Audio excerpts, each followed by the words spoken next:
Uh, Welcome, everyone. Thank you for coming to the 2022 Smart About Money panel. We have Dean of Students Office here, UMassFive, Financial Aid, and Student Success. They're all representing. So thank you guys all for coming. So if you have any questions, please use the chat box. Van is here to monitor if you have any questions. And I am recording the session, so it will be going up on the YouTube channel after this.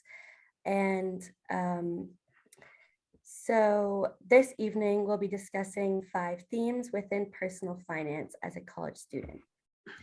We'll be looking at, just accepting someone, money management, credit and banking, resources for low-income students, financial aid, and student success. I'll be asking a few questions within each theme from the student's perspective and directing them each to the panelists that it applies to most. And then we can open it up to other panelists to add their thoughts. So feel free to send your questions into the chat as we go, and then at the end, we'll leave time for Q&A. Now I am pleased to introduce the panelists and each of their roles this evening. First, we have Jim Wade. Jim is the Vice President of Retail Services and oversees UMassFive's 6 branches, their contact center and member outreach. Jim's main objective is upholding the credit union's mission of helping the members with their financial lives. Next, we have Eureka. Eureka Boulay is a branch manager at UMassFive College Federal Credit Union. Eureka has worked with UMassFive for 6 years towards promoting financial wellness and improving financial health in the community through personalized attention, education, and advocacy. Next, we have Kale Miata. Kale is Assistant Director of Financial Aid Services. His primary focus is outreach, including educational presentations around financial aid. He also meets with parents and students about their financial aid questions. Next, we have Adam Ortiz. Adam Ortiz is the Director of Student Success Outreach in the Student Success Unit. Much of Adam's work is focused on supporting priority populations at UMass, including students of color, first-generation students, transfer students, and students experiencing financial insecurity. He has overseen the Smart About Money program at UMass for the past 2 years and appreciates any opportunity to help others become better educated about financial wellness. He is a graduate of Wheaton College and the University of Vermont. Lastly, we have Gretchen Labonte. Gretchen Labonte is the Associate Dean of Students for Student Life. Gretchen oversees the Dean of Students Office team focused on supporting students who are experiencing academic, personal, family, financial, and peer challenges.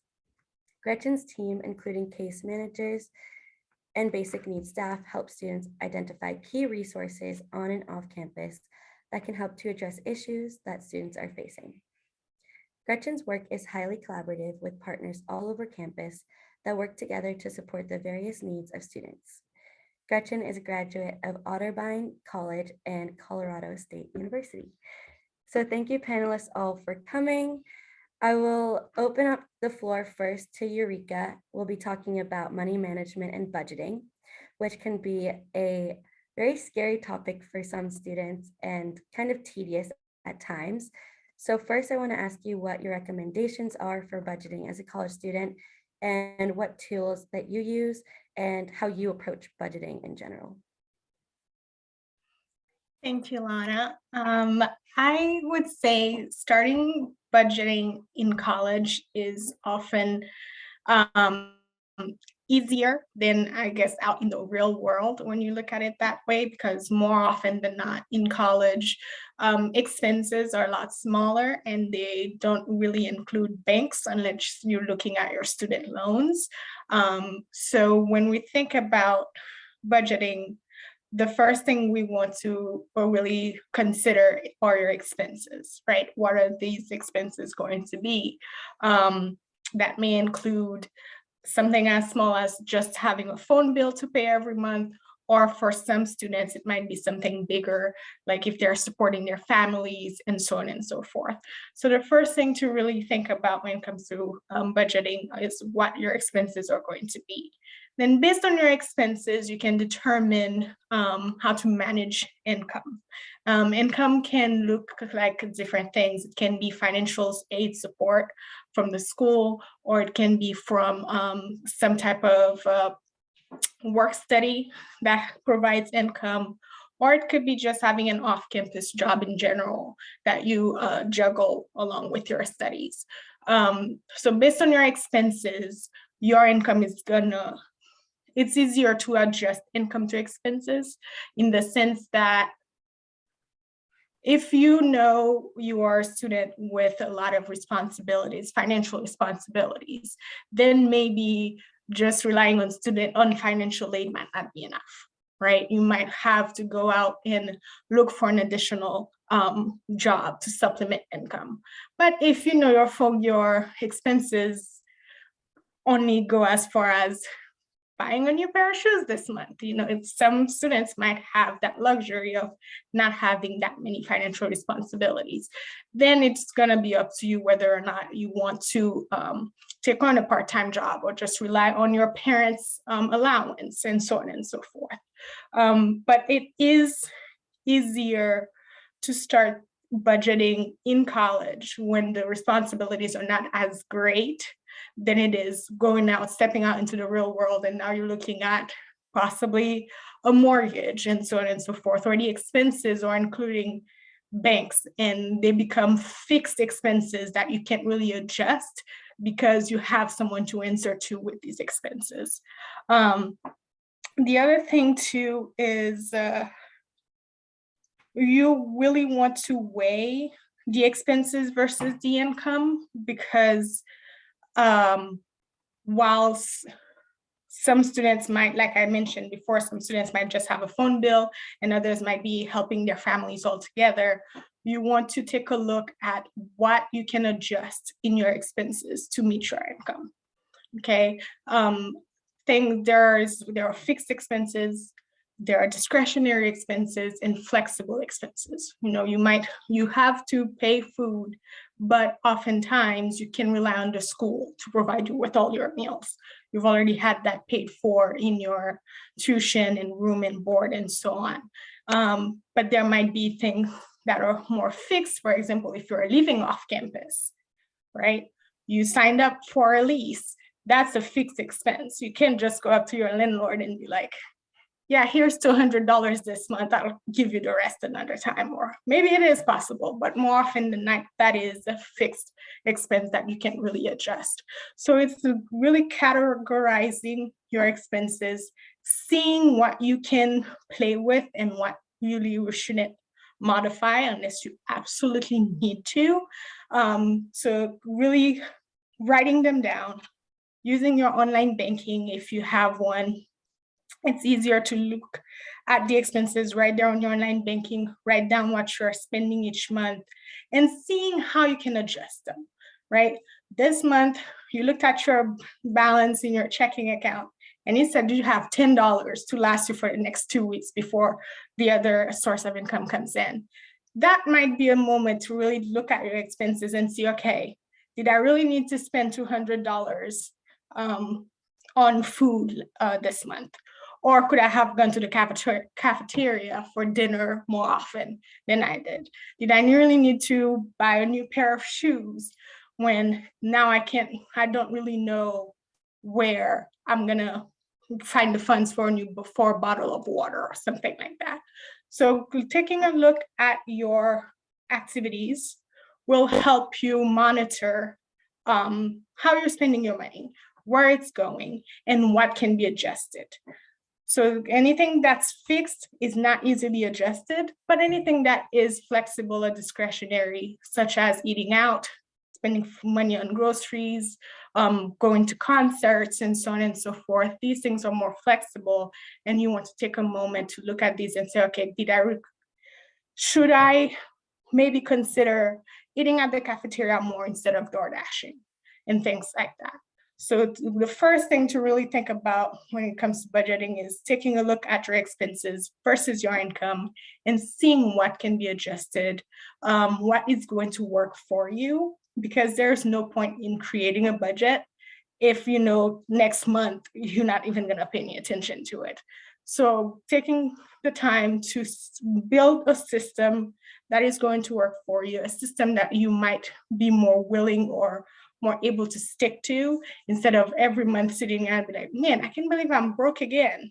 Let me pull out the calculator and try this all over again. So take the time to find a plan that works for you. There are resources like mint.com and other programs like QuickBooks and so on that help you really monitor your expenses and seeing and being more aware of them, and not just I'm going to use myself for example. Before I got into banking, I was what we call swipe happy, right? You have a debit card, you go into the store, you want it, you swipe. And stores like Walmart and Target, it's very easy, right? You look at one item, it's $3. What's $3? Then you get to the register and you're looking at $150 and you don't know where it's coming from. So you really want to be very mindful of how you're spending your money.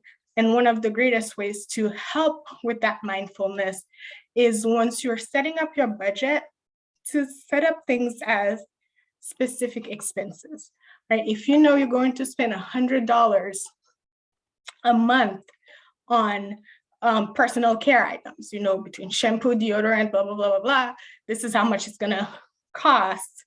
Set that as your budget, so that once you go to Walmart, to Target, you know, I'm walking in here with $100, this is exactly what it's for. I'm not gonna buy, I don't know, a cute little candle because it's there.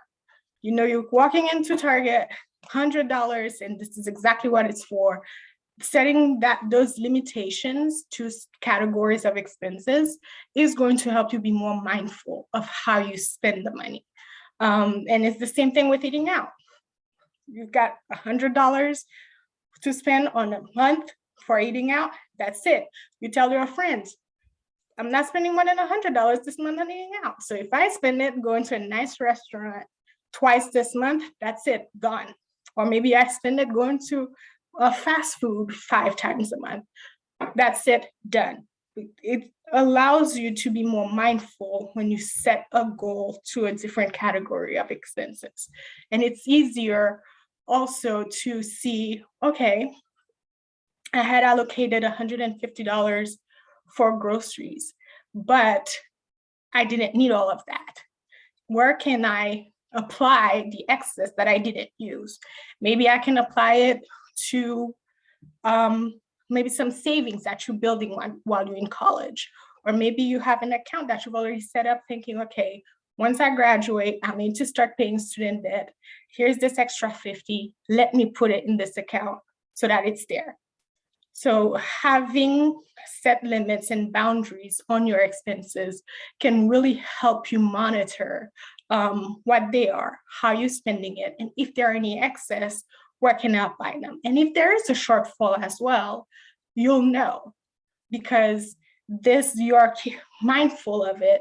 You'll see that shortfall, and once you're looking at the shortfall, that's when you can decide whether you can take funds from other categories. Maybe, you know, I don't need to spend $100 on personal care items. Maybe I can change brands and make it cheaper.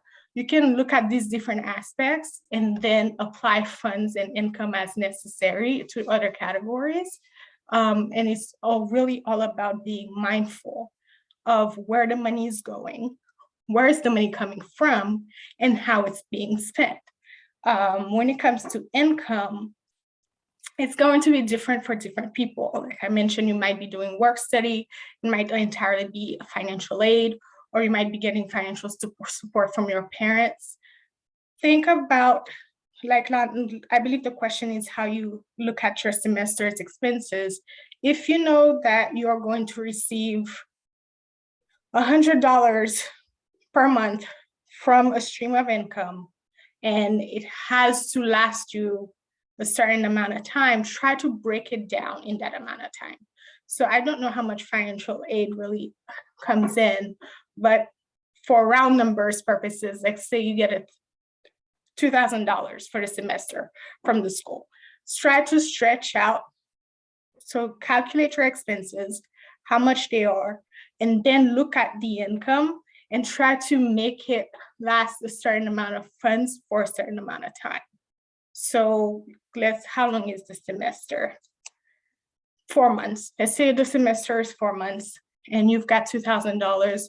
Try to divide that out so that it stretches across the 4 months so that you have enough funds covering the entire semester and you're not spending the bulk of your funds on that first month, right? If you know you only have $2,000 for the semester, you don't want to go out the first month, you have a nice big party with your $2,000, and then the next 3 months you're eating cans of soup for 50 cents a night. Like, you really want to divide your funds and make sure you spread them out as much as possible so you're covered throughout the whole semester. So the earlier you start, the easier it's going to get, because you will be in the habit of having a budget, so that when the time comes and you're graduating, right, though the income is going to look a lot different and the expenses are also going to look a lot different, at least you are already in the habit of looking at your expenses, looking at your income, and adjusting the numbers so that they match each other very well. And also another thing to consider when you are graduating is how far will my income go in what city? So you might be looking at a job in Boston versus a job in Hartford, and they're each going to pay you $75,000 a month. a year. Then you're looking at very different budget with both, because housing, for example, in Boston is going to be much more expensive than housing in Hartford. So you really want to take a moment to examine what the expenses are going to look like in different cities before you take on an offer, just because the funds look the same and you prefer Boston, so it should be fine. Maybe for you, maybe Boston is better because you'll be closer to family, or you want that city life, that big city life. Maybe that's more important. But if maintaining a quality of life is more important to you, then Hartford might be the better decision, okay? Because housing is going to be cheaper, car is going to be cheaper, so on and so forth. So a good resource for something like that would be NerdWallet. NerdWallet allows you to look at the different expenses and how much they cost in different cities, and you can compare that with between cities. And I think it's something like 23% more expensive. Housing is 23% more expensive in Boston than it is in Hartford. So you might be getting more for your money in one city than you would be getting in the other. So that's one thing you really want to focus on when you're looking at job offers after graduation, and also looking at setting up your budget for post-graduation. Does that answer the questions? Yes, thank you, Eureka. There's so many great points that you brought up there. And I think something that really, that I really feel is that, like, just that swipe happy, like when I go out to eat, it's so easy to just buy something that's $10, but then it adds up so quickly. So yeah, that is a really, thank you for that answer. That was awesome. Next, we'll be moving on to Jim about credit and banking. So I've been getting a few questions about APR and credit usage and just having the right credit card. So can you talk more about how to get started with credit, how to build credit, and what are your recommendations in finding the right credit card? Well, thanks, Lana, for having me. Yeah, this is something I'm really passionate about. And first and foremost, let me just say that having good credit over your lifetime will save you tens of thousands of dollars, right? I mean, just the difference in a mortgage of 3% on a $200,000 home, which really aren't out there anymore, you're looking at about $70,000 or $80,000 over the life of that loan, just within that 3% interest margin. So we, financial institutions for the most part have something called risk-based pricing, right? So the lower the credit score, the higher the risk on the financial institution, therefore the higher the rate. So it's really good to, and I advise highly to establish credit at a young age. And there's many ways of doing that, right? First, you want to go to, you're allowed to get 3 credit reports a year from each of the different credit processors out there, Experian, TransUnion, and Equifax. I highly recommend that, just to see if there's fraud out there, and just see, some don't give a score, but a score is also meaningful as well. And remember that, your credit or lack thereof is also a part of your apartment rentals, utilities, and even during your job application, someone may pull your credit to see where you're at. Highly important. And I stress it a lot in my everyday work. My advice is to build credit is to get a small credit line with a credit card company. $500. Don't max it out. Say, get a tank of gas every month and pay it off at the end of each month. Something that establishes credit or actually works as a deterrent is capacity, right? If you max that card out every month, you're $500 and you're spending $500 a month, it's going to drive your credit card down, or your credit limit down, or your credit score, down, right? The least amount paying off at the end of the month is extremely important for the capacity piece. And also, of course, paying your bills on time. When you look for a credit card, look for something that's no annual fees.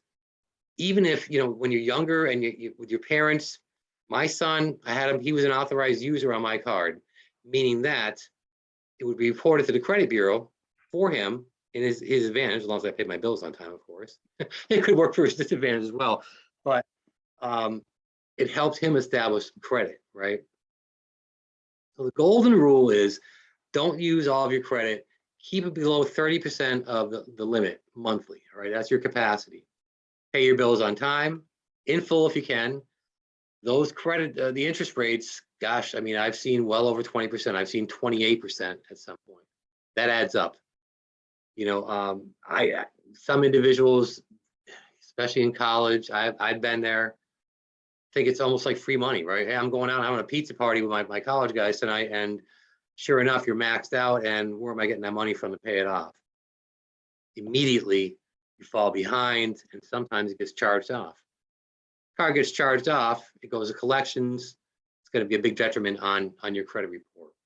So can't say that enough. At UMassFive, we also have and here's our plug, if you will, but other financial institutions as well. We have a credit builder loan, whereas you put something, a dollar amount into a savings account, you kind of borrow against that, and you establish credit while building a savings account. It's a great way to establish credit, and I highly recommend it. You talked about a little bit about a difference between credit cards and debit cards. Well, debit cards are linked to your checking account, right? So when the money's gone, it's gone. Whereas a credit card, you can continue to borrow off that line of credit up to whatever the max is on your term, not your term, your credit limit. And, there's sometimes it can get you in a little bit of trouble. The one warning I have with debit cards is with overdraft fees. It's a big topic right now in the financial industry right now, in financial institution industry, as far as you swipe that card at McDonald's for a $5 cheeseburger, it's going to cost you $30 in overdraft fees. Something you want to, like Eureka was saying, online banking, right? You want to ensure there's funds in your account. But it's a good way to budget your funds, to Eureka's point. Credit card, there's advantages. I've already talked about disadvantages, interest rates, carrying a balance, the life of that loan once you're not making the minimal payments or any payments whatsoever. But there's also some rewards, right? There are rewards cards where you get money back for each transaction you make, sometimes 2-3% of each transaction. It also covers warranties or, airline insurance, car rental insurance, consumer protection. If there's fraud on your debit card, which is linked to your checking account, it's going to pull money out of your checking account. And now you're looking, you can dispute it and you're looking 60, 90 days before you can get that provisional credit. On a credit card, it's not linked to your checking account. So it'll be up to the company to dispute that fraud charge. And Eureka and I can both attest, we see a lot of fraud every day. And unfortunately, it's increasing. The bad guys keep finding a way to find ways of logging into your accounts and swiping your information.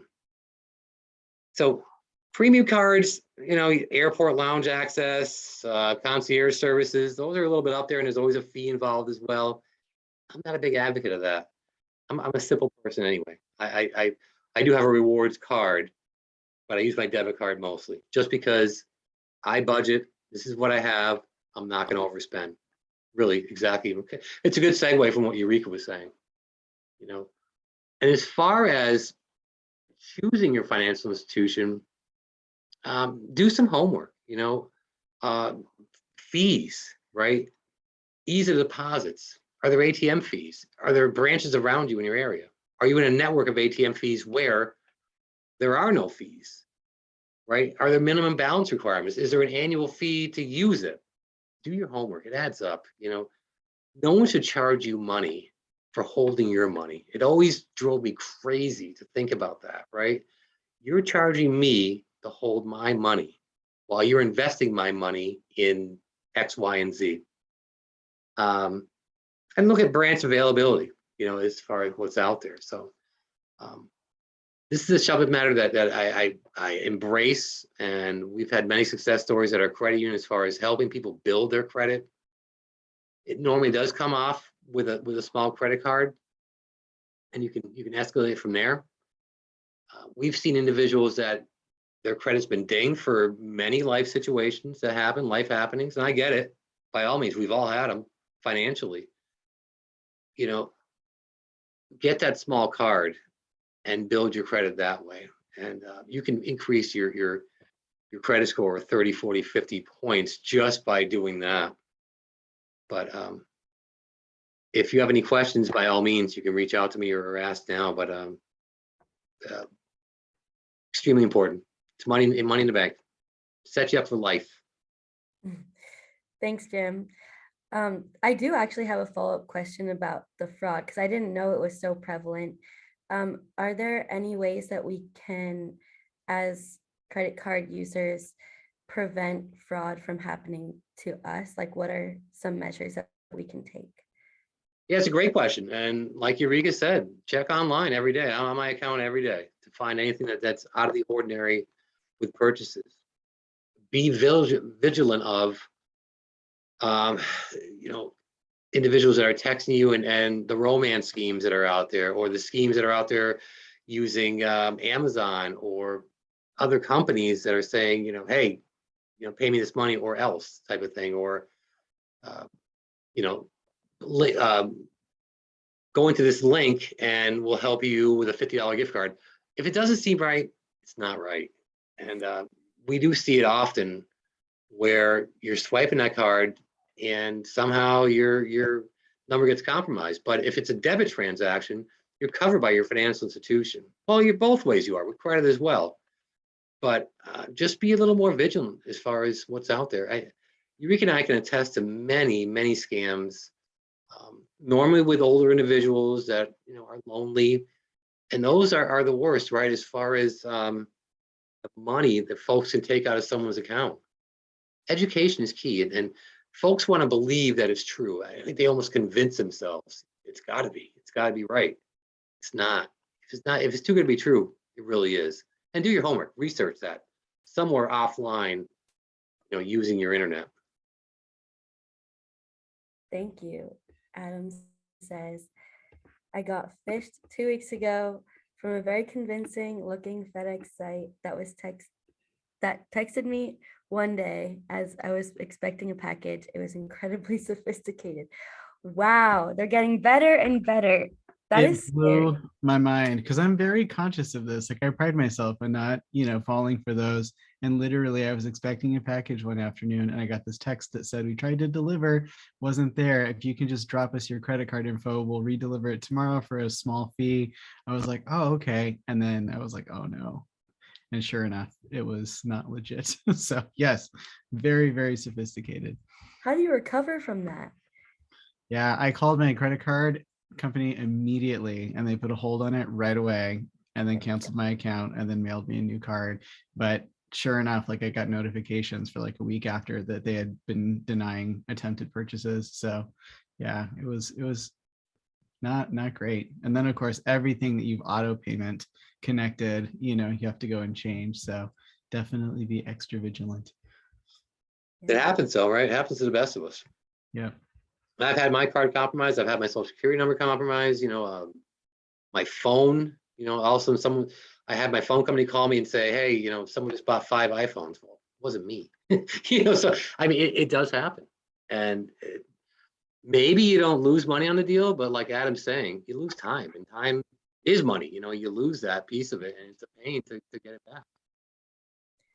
And along those lines too, a lot of financial institutions offer some type of card monitoring app or as part of their online banking, where if you get a text message saying, hey, did you authorize this transaction, you can go right onto your phone on your app and lock the card down without having to actually call your financial institution. So take advantage of these programs so that you can really monitor your activities and your cards to prevent these type of scams. I had one just last week.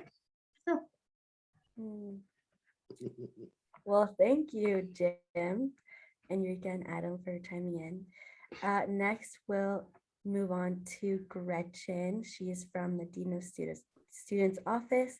So first, I would like to ask what kind of resources that you guys offer through the Dean of Students Office and how you help students with managing their finances. Sure.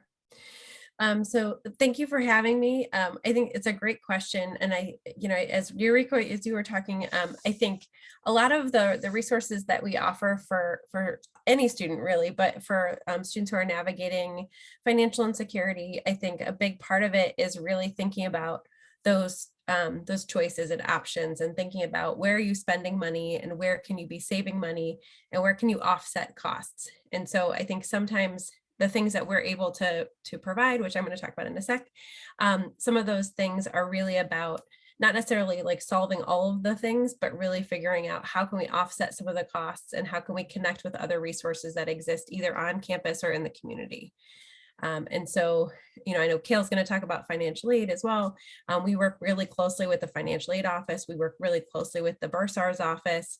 We will often sit down with students to really understand what aid are they getting on campus and where are they being supported off campus. So do they have family or parents that are able to assist them with different expenses? Do they have a family? Do they have a partner that they're sharing expenses with? Do they have roommates? So all of those things kind of factor into some of the conversations that we have with students about how can you kind of spread out some of the expenses you might have. I would, the other some of the key on-campus resources, student parent programs is a really great resource for students who have children and are trying to also pay for childcare or trying to pay for housing. All of those different things certainly add up very quickly when you're trying to pay for not only yourself and your college expenses, but also your family and feeding multiple people and transportation and all of those things.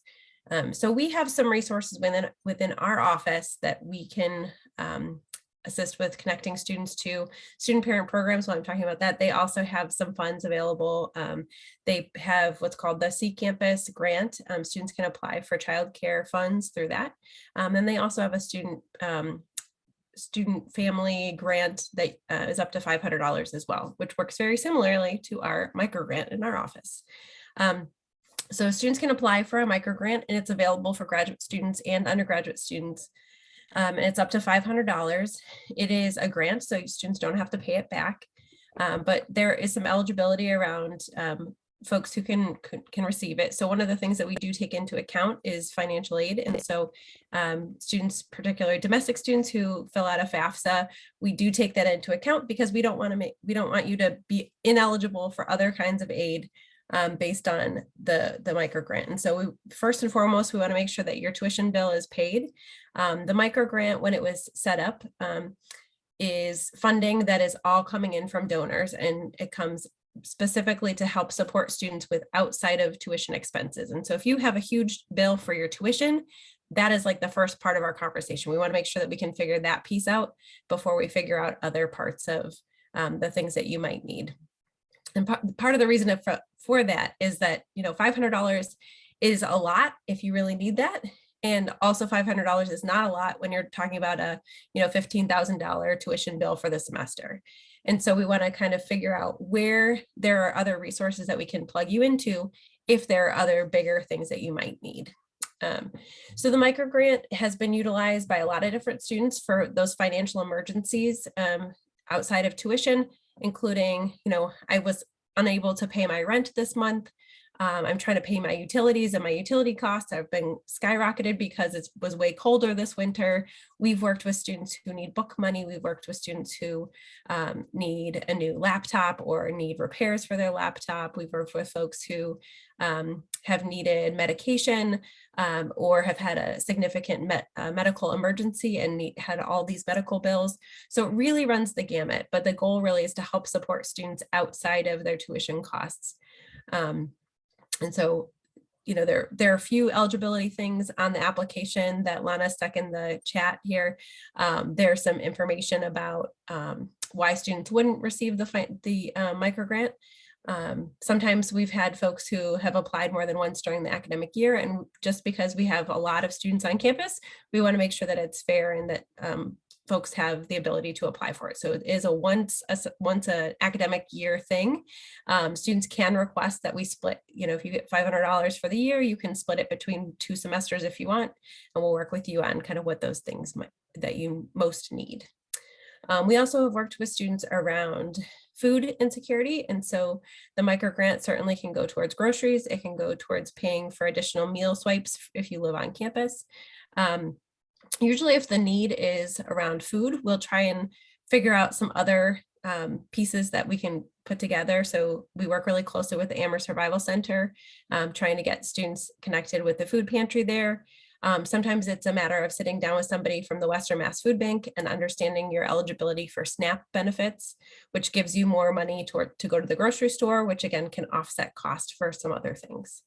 Another way that we help students offset costs is we have a supply closet in our office, and that is for personal care and cleaning supplies. And so any student on campus, the only eligibility for that is that you are a currently enrolled student, and you can fill out a shopping sheet on our website. And you can request items that are, for shampoo, soap, whatever it may be. We've got like Clorox wipes, all that kind of stuff. So you can request that. Typically folks will request items about once a month as needed. And, certainly if you run out of toothpaste halfway through the month, there's no you can't come, you've already been here. So we want you to come if you need it. We have menstrual products for folks. And so lots of different ways, again, to offset, that $100 that you're planning for your month budget, right? That can go really quickly. And so if we can help connect folks with some of those key resources and not having to spend that money, that can be really helpful. We also have diapers and baby wipes, so student parents can access those as well. The other resource that Lana just stuck in the chat is our short-term loan program. So another option for students who may be navigating some financial insecurity is a short-term loan. It is a loan, so you do have to pay it back, but there's a 30-day payback period and it's a 0 interest loan. So unlike going through a bank, that's going to most likely charge you a fee. We're not going to charge you a fee. The only reason we have a payback period is because we need that money back to be able to give it to somebody else. And so we, if you need a little bit more time, we can be flexible with that. We would just want to make sure that if we're approving you to take a short-term loan, that you have a way to pay it back. So the most often when we see students utilizing this is at the beginning of the semester when they might be waiting on their financial aid refund. Particularly for grad students, there's a kind of a bigger gap in when they get their first paycheck or when they get their first refund. And sometimes folks need that funding right away for paying first and last month's rent. So this can be a really good resource for that. So the short-term loan process is you fill out an application, you come sit with one of our staff, we approve you, you get the funds into your bank account through the bursar's office. And then you've got a payback period that you've agreed to. and then you just pay right back to the bursar's office, and then you're good to go. So it's a pretty straightforward process, and it can, again, be a good gap filler for folks who might need funding more quickly than, maybe you're waiting on a paycheck and it's not gonna, your first paycheck's not gonna come to the end of the month and you need stuff now. So we can help with that. So I think the last piece, that the questions that I was asked were, how does the Dean of Students office work with students? Most of our work is really one-on-one. We want to sit down and understand what's going on for a student, whether that be financial. I know that's what we're talking about today. We also work with students around academic pieces, around family and personal concerns that might be coming up. And often when we're meeting with students about other things, sometimes financial things come up too. And so we want to make sure that the resources that we're providing are really holistic, and that we're thinking about all of the different ways that you are a student, and all of the different ways that you are a person, and all of the ways those things are connected. And so we really try to understand what you might need. And so we might refer you to the counseling center for one piece of the things that you're navigating, but we also might connect you with the microgrant. We also might encourage you to meet with one of our colleagues over in the financial aid office. So it really is trying to think of all of those different pieces that are impacting what's going on for you as a student. Thank you, Gretchen. That was really informative, and hopefully students seek you out when they need you, but I feel like that's not really widely known. I didn't know about DOSO until this year, and I'm a junior. So our work is here to spread awareness about it. So thank you so much for telling us more about what you guys do. Absolutely. Thank you. Next, we have Kale, who's from financial aid, which is a very confusing topic for a lot of people. And so many students take advantage of financial aid. So first, I want to talk specifically, what is the difference between a loan, a scholarship, and a grant? And what does that mean for me or a student like me? Yeah, absolutely. So the key thing there that I like to think about is, do you have to pay it back one day, or do you not have to pay it back one day? So the key thing with the scholarship and the grant is you don't have to pay that back. If it's a loan, whether it be a federal loan or if it's a private loan, you do have to give back that money one day. If you have a unique loan through Dean of Students office or a nonprofit organization, it's possible that sometimes it's forgivable. In this case, for the Dean of Students office, that might not be the case, I'm not sure. But for a nonprofit, for example, sometimes they might offer forgivable loans, so those do exist sometimes. But in general, the way to think about it is that loans you have to pay back. Grants and scholarships you don't have to pay back. And there's a couple things that I wanted to add on. Gretchen was mentioning with the rent, sometimes what we can do in the financial aid office is, if you want us to, we can write a letter to the landlord, and we can, basically give them an estimate of what the student is expected to receive. So landlords in the area, hopefully they kind of like understand the UMass Amherst cycle in terms of the billing. So sometimes if they get paperwork from us saying, hey, this student's about to get a $5,000 refund, but it's just going to take a couple more weeks, they might be willing to work around that. So that's something that I wanted to mention. In regards to the phishing and the scams out there, if you have federal student loans, when you graduate, one thing that's super important is that there's so many, I guess, like evil hackers, or whatever way that you want to think about it.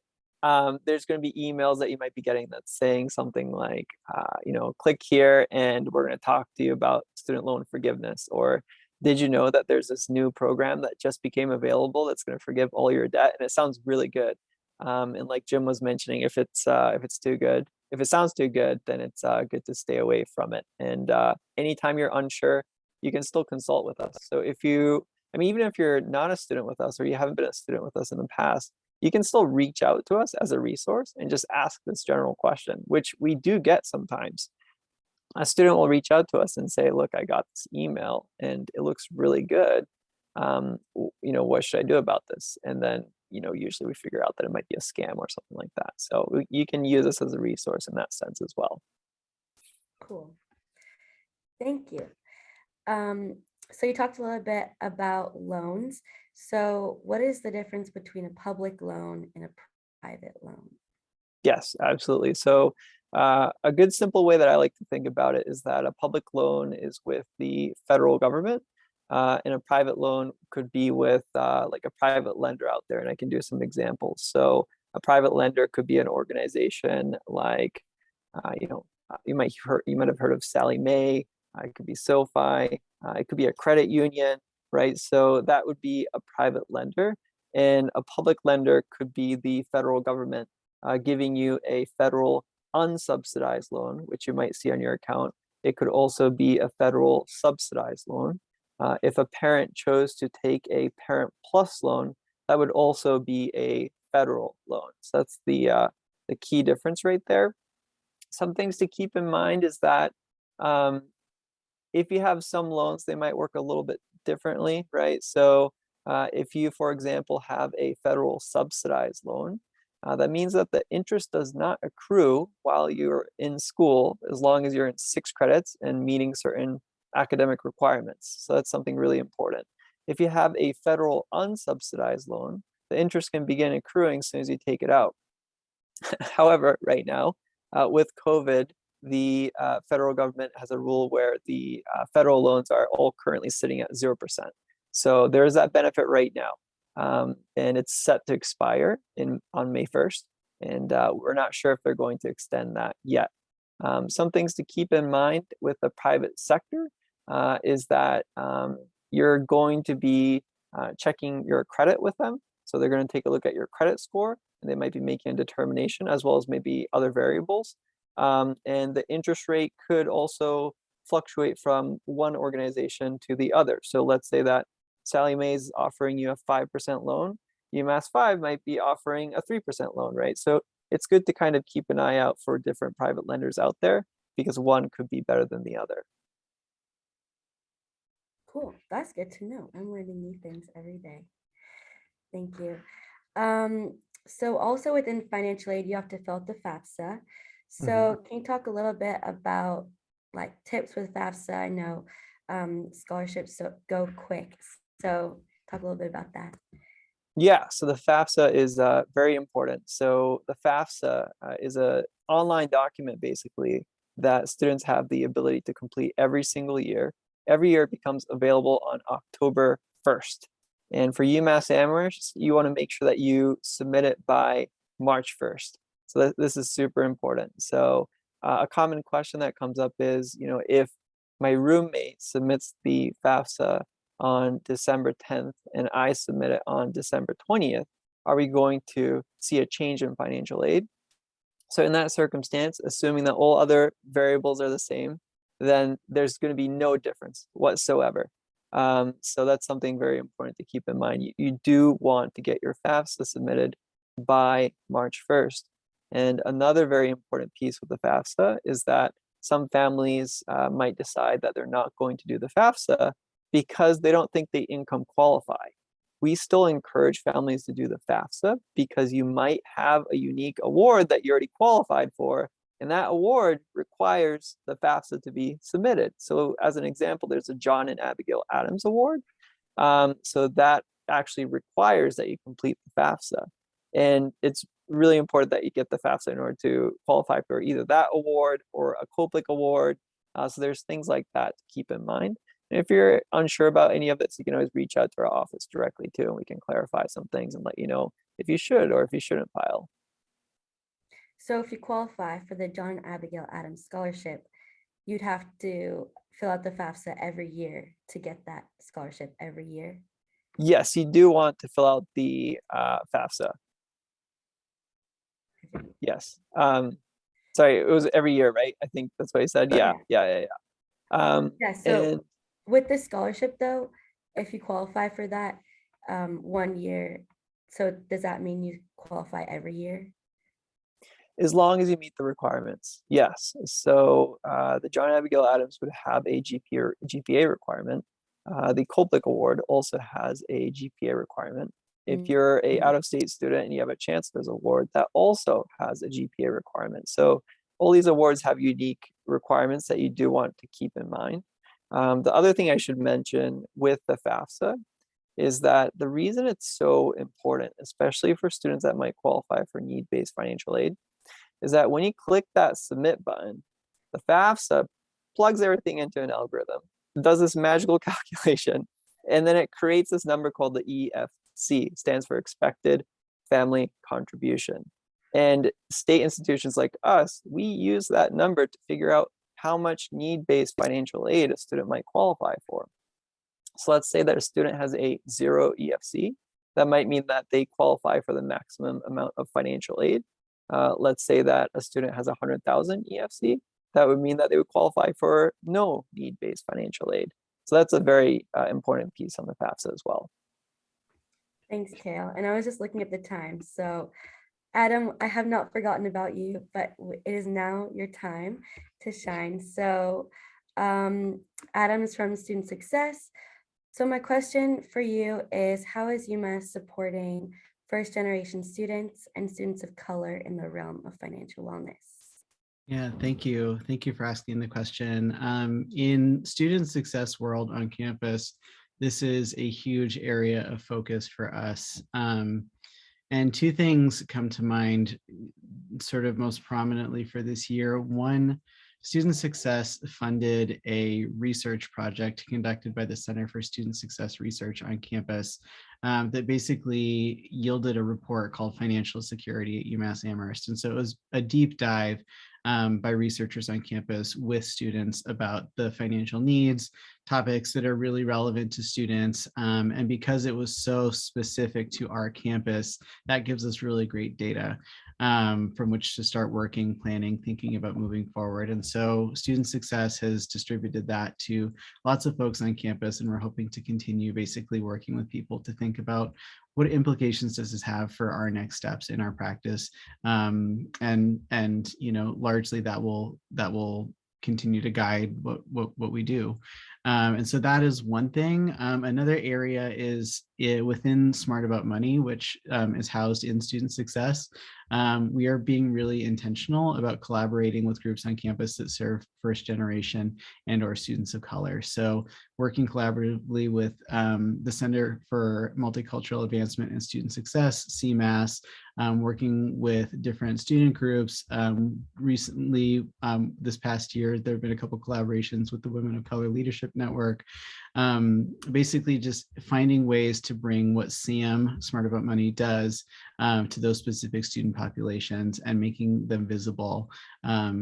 Those are really great ways, I think, to take what we do and have an impact. The other thing I'll just speak to too is in the sort of world of financial literacy programs, oftentimes there is fair critique around how they are framed. And so we've had a lot of conversations in Smart About Money, both at the leadership and student level, about basically how to make our program one that feels inclusive and isn't something that just feels like band-aiding a particular like specific individual's issue, you know, maybe with money, but that doesn't address sort of the wider systemic causes or implications of why certain folks might be in certain financial situations that they're in. So those conversations, I think, are really helpful. And again, just kind of naming that there's a lot of research been done and critical thinking moving forward about how we all contribute in our own ways to support those student populations. All feels like good stuff. And if you are not familiar with Smart About Money, just want to name that Smart About Money is a wonderful, wonderful program on campus, obviously coordinating this conversation. Smart About Money coordinates workshops and presentations and on-campus events. There's peer financial coaching, and of course, experiences like this. So if you have not yet connected with Smart About Money, definitely go to the website, follow us on Instagram. Lots of really great people involved in all of the work. So big fan. Yeah, and then just other resources. I think taking advantage of getting to know other resources that are doing financial support work is really helpful. So scheduling a meeting to talk to somebody from financial aid, even talking to somebody from the bursar, maybe to better understand your bill and what that looks like. I know that for me as an undergrad, that would have been incredibly helpful just to get some of the terminology and better understand the processes. Also UMassFive. I am a huge fan of the UMassFive resources page. There are so many wonderful like trainings and workshops and tools and frequently asked questions and things like that, that to go and Google that is 100% worth your time. So those are just some things that I think that come to mind that everybody would benefit from, and certainly first generation and students of color. Thank you so much, Adam. And thank you to all the panelists. We are almost at time, so I wanted to open up the floor for questions from the crowd, if you have any. But otherwise, if not, I'll stay on a few more minutes longer, but thank you guys all for coming again. And this was a really great recording. It will go on the YouTube channel, our Student Success YouTube channel, so feel free to subscribe. And there are a whole bunch of other videos there that you can watch to learn more about resources on campus. And that's all we have. So again, if you guys have questions, I'll stay on for a few more minutes, but thank you guys for coming and have a good night. Thank you so much, Lana. Yeah, thanks, Lana, setting us up. Thank you for having us. Thank you. Thanks, Adam, for sending. Thanks, Lana. Bye, everyone. Okay. Yeah, panelists, you're all free to go. Thanks. All right, have a great night. You too, Adam. You can end the recording and then it will save automatically.